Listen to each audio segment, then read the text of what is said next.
Faria, Faria's blog and crafts channel থেকে। সবাই কেমন আছেন? আশা করি সবাই ভালো আছেন। আলহামদুলিল্লাহ, আল্লাহর অশেষ রহমতে আমরা ভালো আছি। আজ সকাল সকাল ঘুম থেকে উঠে আর কোনো কাজ করি নাই, প্রথমে রান্না করে চলে আসলাম। আজকে আমাদের কিশোরগঞ্জে ঐতিহ্যবাহী চেপা শুটকি পুলি বানাবো কুমড়ো পাতা দিয়ে। ভাবলাম এটা শেয়ার করি আপনাদের সাথে। এই সকাল সকাল রান্না করে চলে আসলাম। আজকে আপনাদের ভাইয়াও বাড়িতে যাবে, যার জন্য বিশেষ করে সকালে রান্না তাড়াতাড়ি। ওই যে প্রথমে তেলের মধ্যে পেঁয়াজ, রসুন, কাঁচামরিচ কুচি করে ভেজে একটু নরম করে নিয়েছি। তারপরে এতে লবণ, ধনিয়া, হলুদ, মরিচ দিয়ে ভালোভাবে কষিয়ে নেব। হালকা কষানো হলে পরে এটা দিয়ে চেপা শুটকি দিয়ে দিব। তারপর একটু হালকা পানি দিয়ে দেবো সিদ্ধ হওয়ার জন্য। পানি দিয়ে ঢাকনা দিয়ে রাখলে সিদ্ধ হয়ে যাবে। এই পুলিটা আপনাদের ভাইয়া খুবই পছন্দ করে, যার জন্য মাঝে মধ্যে এটা বানাই। কুমড়ো পাতাগুলোও অফিসে গাছ লাগিয়েছিল, ওখান থেকে কিনে আসছে উড়িয়ে। তো কুমড়ো পাতাগুলো একটু লবণ দিয়ে কষলিয়ে রেখেছিলাম, দেন কতটা সফট হয়ে গেছে। লবণ দিয়ে একটু কষলিয়ে রাখলে এরকম নরম সফট হয়ে যাবে। তারপর ভেজে রাখা চাপা শুটকির ভাজিটা ভেবে ভরে মুড়িয়ে দিচ্ছি। তো আমার প্রায় 7টা পুলি হয়েছে। এখন এগুলো তেলে ভেজে নিচ্ছি। তেলে হালকা মচমচে করে ভেজে নিলে হয়ে যাবে।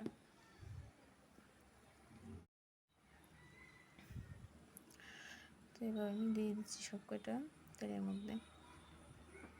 ঢাকনা দিয়ে ঢাকার দরকার নেই, এভাবেই ভেজে নেওয়া যাবে।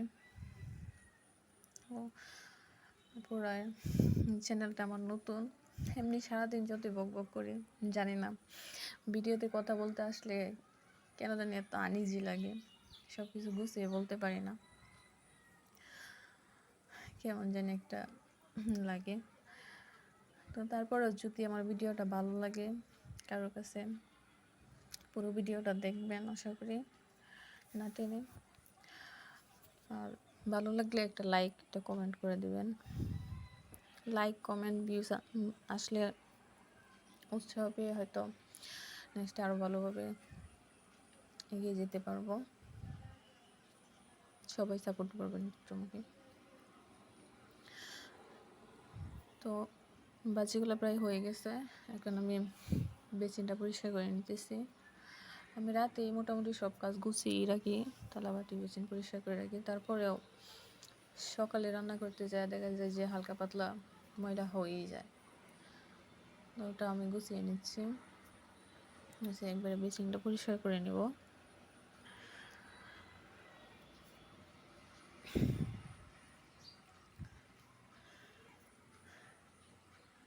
গ্লাসগুলো ধুয়ে নিচ্ছি। এগুলো আমার ছেলে পানিকে প্রতিদিনই ময়লা করে ফেলে, সকাল বিকাল 2বার করে ধোয়া লাগে।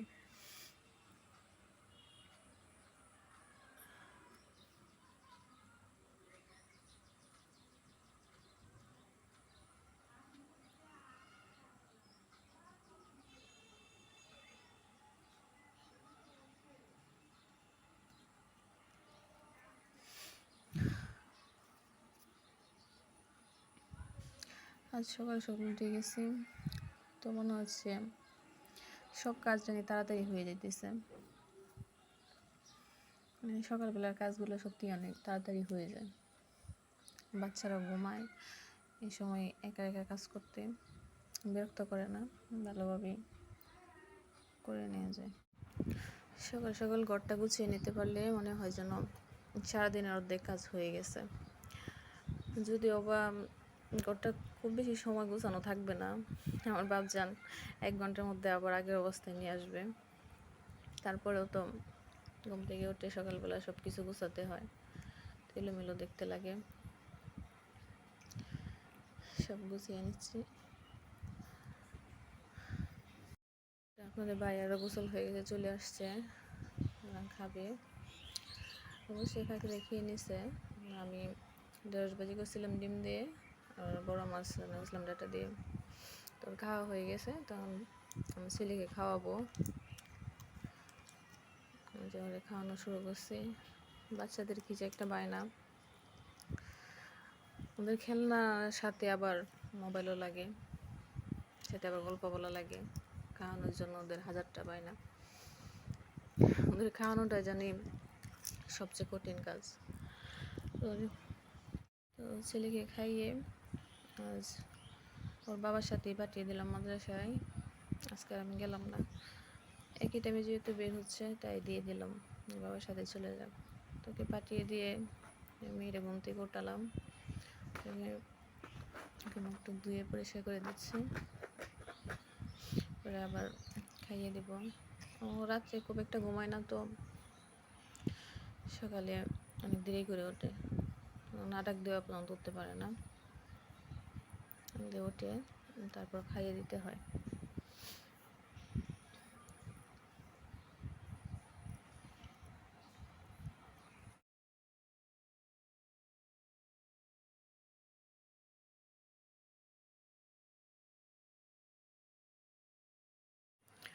মেয়েরে খাওয়ানোর পর একটু অবসর সময় পেলাম, তো ভাবলাম একটু হাতে মেহেদি দিই। হাতে একটু মেহেদি পরে নিলাম। মেহেদি পরতেও সে আমার অনেক ভালোই লাগে, আমার সময়ের জন্য খুব একটা পড়া হয় না। তো চলে আসলাম বিকালে, দুপুরে রান্নার বাকি কাজগুলো আর ভিডিও করলাম না। তো ওই জারটা আমার আম্মু এটার হতে করে সস বানিয়ে দিয়েছিলাম, ওটা অনেকটা পুরনো হয়ে গেছে, ধুয়ে পরিষ্কার করে নিয়েছি। ওটাকে ভাবলাম একটু রং করে নিই। যেহেতু হ্যান্ড প্রিন্ট ক্রাফটসের কাজ টাজ করি, হাতের কাছে পুরনো কোনো জিনিস পেলে ওটাকে নিয়ে বসে যাই নতুন লুক দেওয়ার জন্য। তো ভাবলাম এটাকেও নতুন করে নিই। এমনিতে খুব বাজে দেখতে লাগতেছিল, মুখটা কেমন জানে একটা মরিচা পরে কেমন হয়ে গেছে। তো ওটাতে রং করলাম বসে বসে বিকেলবেলা। তো এটাতে রং করতে করতেই আপনাদের কাছ থেকে বিদায় নিয়ে নিচ্ছি। তো এই পর্যন্ত যারা আমার ভিডিও দেখছেন, যদি ভালো লাগে প্লিজ একটা লাইক দিবেন, এটা কমেন্ট করে জানাবেন। কোথায় যদি কোনো ভুল করে থাকি প্লিজ ক্ষমা দৃষ্টিতে দেখবেন। প্লিজ আমার চ্যানেলটাকে সাবস্ক্রাইব করে বন্ধু হয়ে আমার পাশে থাকবেন। সবাই ভালো থাকবেন। আল্লাহ হাফেজ। আসসালামু আলাইকুম।